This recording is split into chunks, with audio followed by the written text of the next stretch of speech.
সংসদে সংযম, রাজপথে চাপ, কি কৌশলে এগোচ্ছে জামাত?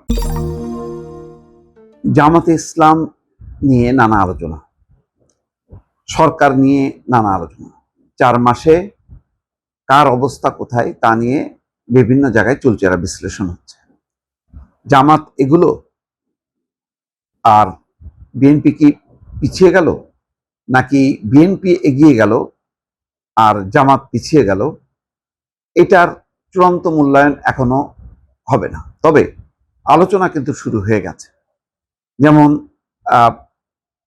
জামাত নিয়ে আলোচনা হচ্ছে যে সংসদে তাদের পারফরমেন্স ভালো না, তাদের কিছু বিতর্কিত বক্তব্য এত বেশি সামনে এসছে, তাতে জামাত নিজেই অপ্রস্তুত অবস্থার মধ্যে পড়েছে।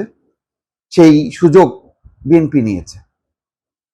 আবার বিএনপির সব নেতা কেন কথা বলছেন না, এটা নিয়েও প্রশ্ন। শুধুমাত্র কেন গুরুত্বপূর্ণ বিষয়ে সালাউদ্দিন আহমেদ কথা বলছেন, অন্যরা কেন নিশ্চুপ আছেন, সেটাও বোধগম্য না। ফলে আলোচনা সমালোচনা কিন্তু নানামুখী হচ্ছে। জামাতকে নিয়ে প্রথম আলো একটা রিপোর্ট করেছে যে সংসদে সংযম, রাজপথে চাপ, কি কৌশলে এগোচ্ছে জামাত। এটা গুরুত্বপূর্ণ। এখানে বলা হচ্ছে যে জামাতের 68 জন যেই এমপি এবার নির্বাচিত হয়েছে, তার মধ্যে 64 জন নতুন। ফলে তারা অনেক রীতিনীতি, কোন বিষয়ে উত্থাপন করতে হবে, কোনটা বলা উচিত কোনটা বলা উচিত না, কিভাবে উপস্থাপন করা উচিত, সেটা তারা বুঝতে পারছে না। যার কারণে বিরোধী দল হিসেবে জামাতের ভূমিকা কিন্তু খুব সোচ্চার না। বিভিন্ন ইস্যুতে এই পর্যন্ত তারা 4 বার ওয়াকআউট করেছে, নানা বিষয়ে বক্তব্য রেখেছে, কিন্তু খুব জোরালো হয়নি। যেমন জোরালো হয়েছে রুমিন ফারহানার বক্তব্যে। মনে হচ্ছে যে রুমিন ফারহানা একাই বোধহয় সংসদের বিরোধী দল। জামাত সেই তুলনায় এতজন সংসদ সদস্য, যার সাথে আছে এনসিপির 7 জন এমপি, তারাও অনুজ্জ্বল।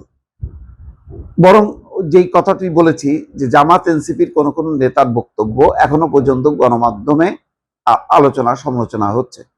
যেমন জীবিত বাবাকে শহীদ মুক্তিযুদ্ধ বলা, তারপরে মাইক্রোওভেন, ফ্রিজ, জানালার পর্দা, এসব চাওয়ার মধ্য দিয়ে জামাতের ভাবমূর্তিটা ক্ষুণ্ণ হয়েছে।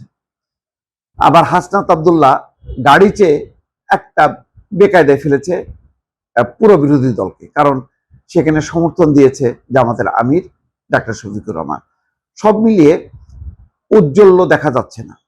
আবার রাজপথে তারা চাপ তৈরি করছে বটে, কিন্তু রাজপথের সেই বিশাল সমাবেশ, শোডাউন, সেগুলোও কিন্তু সরকারকে চিন্তিত করছে না।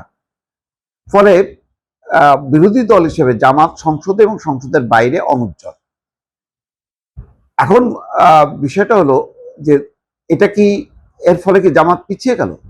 না, জামাত তাৎক্ষণিক কোনো দল না, তাৎক্ষণিক কোনো উত্তেজনা তৈরি করে তারা এগোতে চায় না। তারা সুদূর প্রসারী পরিকল্পনা নিয়ে এগোয়।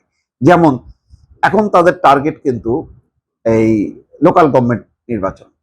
তারা মনে করে যে ইউনিয়ন পরিষদের যে নির্বাচনগুলো হবে সেখানে বিএনপির একাধিক প্রার্থী থাকবে, জামাতের একক প্রার্থী থাকবে। একক প্রার্থী হিসেবে জামাত ইউনিয়ন পরিষদ নির্বাচনে ব্যাপক একটা সফলতা অর্জন করবে এবং তার মধ্য দিয়ে তার একটা সাংগঠনিক বিস্তার বা ভিত্তি তৈরি হবে, যার উপর ভিত্তি করে তারা আগামী নির্বাচনে বর্তমানের থেকে আরো ভালো অবস্থানে অথবা সরকারে চলে আসবে, এরকম একটা স্বপ্ন নিয়ে তারা খুব নীরবে নিভৃতে কাজ করছে।